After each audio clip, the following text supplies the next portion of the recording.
J'ai vu le film d'Alice Diop, Vers la tendresse, que j'ai adoré.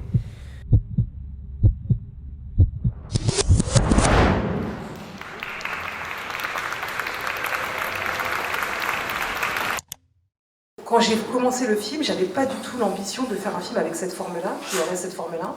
J'avais juste, donc j'ai demandé à 4 garçons, 2 que je connaissais très bien et 2 que je n'avais jamais rencontrés, de me parler de leur relation aux femmes, de leur histoire avec les femmes et de comment ils avaient cheminé à travers ça. C'était un peu imprécis et pas du tout. J'avais pas du tout l'idée d'un film défini, mais il s'avère que donc, tout a été filmé, donc c'est pas des enregistrements, ça a été filmé, et c'est moi qui ai décidé de ne pas le monter et de ne garder que le son et de construire le film à partir de cette parole.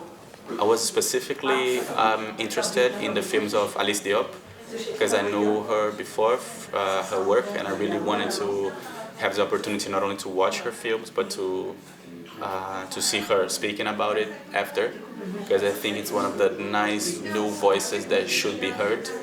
Her films, it's a really interesting perspective. Je travaille dans un périmètre extrêmement intime, et l'intime, en fait, il dit le politique, l'intime dit l'universel. Et ça, c'est très important pour moi, et c'est politique que de dire qu'en banlieue, on peut questionner l'universel. Et ce film, c'est pas un manuel de comment on aime en banlieue, parce que je ne suis pas sociologue. Ces 4 voix spécifiques, en aucune façon ces 4 voix ne sont représentatives de la majorité des jeunes de banlieue qui, à mon sens, n'existent pas. Moi, je fuis vraiment les généralités, les vérités générales, les discours assénés. Donc, c'est pas des jeunes de banlieue, c'est Rachid, c'est Régis, c'est Patrick, c'est Anis. Et c'est à partir de l'exploration de leur singularité et l'addition de ces singularités que je tente de questionner quelque chose qui à la fois pourrait essayer de poser des questions, de rendre compte de qu'est-ce que, voilà, c'est quoi, comment on aime pour ces garçons, et à travers eux, en effet, que le film questionne d'autres garçons qui ne vivent pas forcément en banlieue et qui peuvent vivre à La Rochelle.